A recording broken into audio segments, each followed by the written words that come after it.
የአጥንት ስጋ ቤት ነው። ደንዳናው ስጋ ሻጩ፣ ዳንጎ የጤና ተቆጣጣሪ፣ ሴትየዋ የስጋ ደንበኛ፣ ልጅቷ የስጋ ደንበኛ። ደንዳናው ስጋ ሻጩ ረጅም ወፍራም ደንታቢስና ቀለኛ ሆድ አምላኩ የሆነ ሰው፣ ዳንጎ የጤና ባለሙያው ቀጭን አጭር አስመሳይ ተንኮለኛ እኔ ከሞትኩ ሰርዶ አይብቀል የህይወት መርሁ የሆነ ሰው፣ ሴትየዋ ስጋ አፍቃሪ ቀይ ክብ ፊት ነገረኛ ሙቀጫ አቋም፣ ልጅቷ ጸይም ባለ መካከለኛ የሴት ቁመት ብልህና አስተዋይ። እንዲህ ይተረክላቸዋል።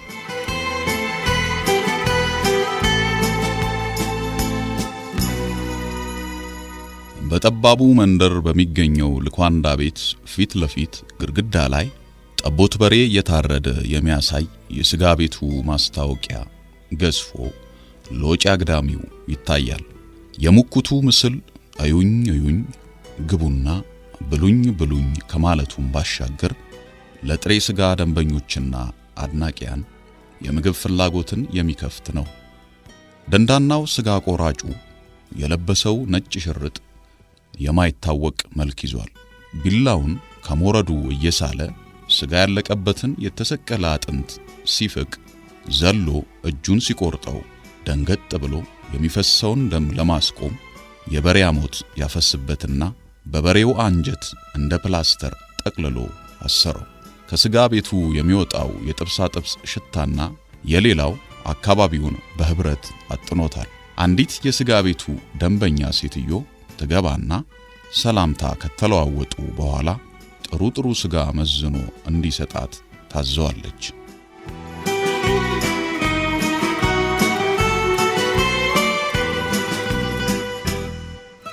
ደንዳናው ስጋ ቆራጩም የታዘዘውን ትቶ ከማይረባው እየቆረጠ ሚዛን ላይ ሲያስቀምጥ ታየዋለች። አንተ አጥንት ምን እንዲሆነኝ ነው የምታሸክመኝ ስትለው አጥንት ሳይሆን ትኩስ ስጋ ነው ብሏት ስላልተስማሙ እሷ በመረጠችው መሰረት ስጋውን መዝኖና ጠቅልሎ ይሰጣታል። ከፈላ ዘይት በላይ እየተንተከተከ ያስቸገራት ግንፍል ንዴት አላሳድብ ሲላት እኔ አጥንት ቆርጣሚ አይደለሁም እሺ ብላው ገንዘቡን ከፍላ ልትወጣ ስትል የቀበሌው ጤና ተቆጣጣሪ ዳንጎ ሲገባ ይገናኛሉ። ዳንጎም ሴትየይቱን ለምን እንደተበሳጨች ሲጠይቃት ብስጭት ሳይሆን ቀልድ ነው ብላ በማመሃኘትና ስጋ ሻጩ መልካም ሰው መሆኑን ያሽሙር ተናግራ እብስ ትላለች። ዳንጎ ስጋ ቤቱን ሲቃኝ ቤቱን ሊገዛው የተዘጋጀ ነው የሚመስለው። ግን ስጋ ቤቱ ንግድ ፍቃዱ መታደስ ቀርቶ መዘጋት እንዲያውም መቀጣት ያለበት መሆኑን ያረጋግጣል። ዳንጎ ደንዳናው ስጋ ቆራጭ ጸጉሩን እንኳ ያልታጠበና ያላበጠረ ንጽህና የጎደለው መሆኑን አየ።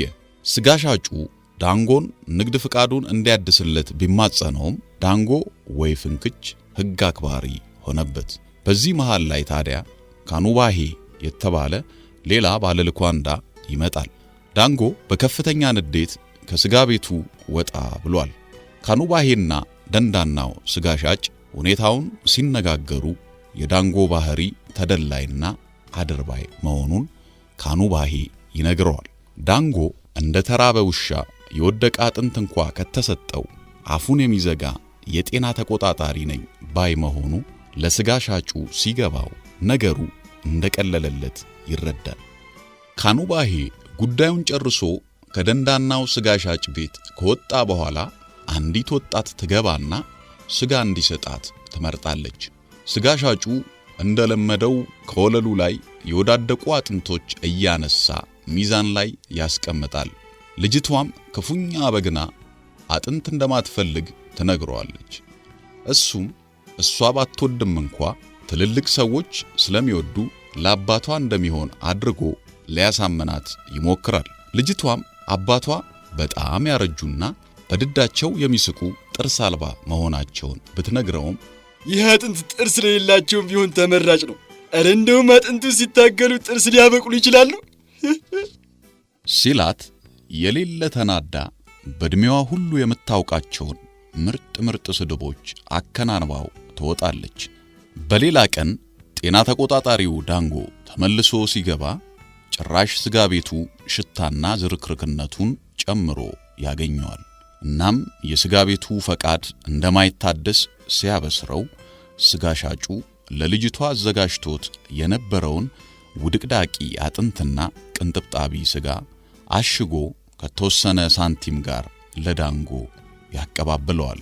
ዳንጎም በተደረገለት ስጦታ እጅግ ተደስቶ ደንዳናውን ስጋ ሻጭ ዝቅ ብሎ በማመስገን ጎበዝ ስጋ ሻጭ ነህ። አየህ፣ ንግድ ፈቃድን ለማደስ በምላስና በእግር መሄድ ሳይሆን በእጅ መሄድ ያዋጣል። ብቃት ማረጋገጫ በእኛ መስፈርት እጅ እንጂ ሥራ አይደለም። ለማንኛውም አመሰግናለሁ። የንግድ ፈቃድን አምጣ፣ እዚሁ ላድስልህ ብሎ ያድስለታል።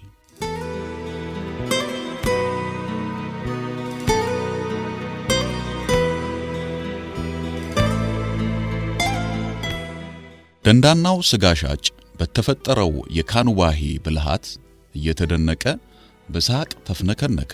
ዳንጎ ይህ ስጋ ቤት መስፈርቱን በትክክል ያሟላና እጅግ ንጹህ፣ ለማህበረሰቡ ትክክለኛ አገልግሎትን የሚሰጥ ጥራት ያለው ስጋ የሚያቀርብ ግንባር ቀደም ተሸላሚ የሆነ ስጋ ቤት ነው ብሎ ፈቃዱን ካደሰ በኋላ በላቀ ምስጋና ተሸላልመው ዳንጎ ይሄዳል።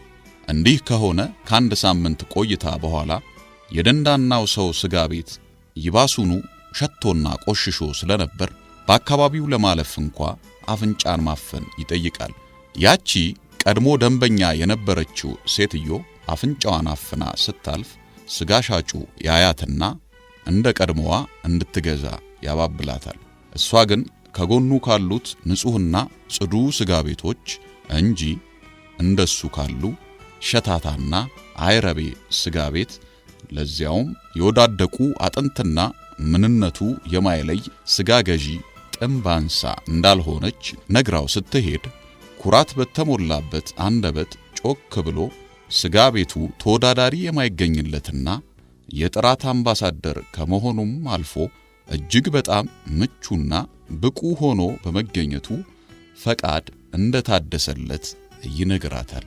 ሴትየይቱም በሁኔታው አዝና ስጋ ሻጩን አተኩራ ካየችው በኋላ የተጋነነ ውፍረቱ ከየት እንደመጣ ስታስብ ምናልባትም የታረዱትን ኮርማዎች ስጋ ግጦ ሲጨርስ አጥንታቸውን ሰቅሎ ለመሸጥ የሚሞክር አጥንት ሻጭ መሆኑን ትረዳና አፍ አውጥታ ላለመናገር ወስና ልትሄድ ስትል ደጋግሞ እየጠራ ያቆማታል። ንግድ ፈቃዱ እንደታደሰና የሽልማት ሰርተፊኬት እንደተሰጠው ሲነግራት ጆሮዋን ማመን ያቀታታል። እናም በውስጧ ሆ እንዲህ ያለ አዳፋ ዝርክርክ የተጋጠ አጥንት ተሰቅሎ የሚሸጥበት በስጋ ስም አጥንት የሚነግድ ሆ የስጋ ቤቱ ፍቃድ እንዴት ሊታደስ ቻለ የሚለው ጥያቄ ለአእምሮዋ መልስ ያጣል። እስካሁን የተሸወደችው ቁጭት ይሸነቁጣታል።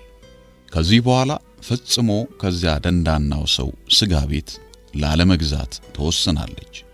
ስጋ ሻጩ ንግድ ፈቃዱን አውጥቶ ሊያነብላት ሲል ትታው ትሄዳለች። ግን እሱ ለራሱ ያነበውና የደስታ ጮቤ እየረገጠ ያጥንት ስጋ ቤቱን ስራ ይያያዘዋል። ትናንት አጥንት፣ ዛሬም አጥንት፣ ነገም አጥንት። ንግድ ፍቃድ እስካለው ድረስ ደንዳናው ድርጊቱን ይቀጥላል። የአካባቢውን ሕዝብ አጥንት ያስግጣል።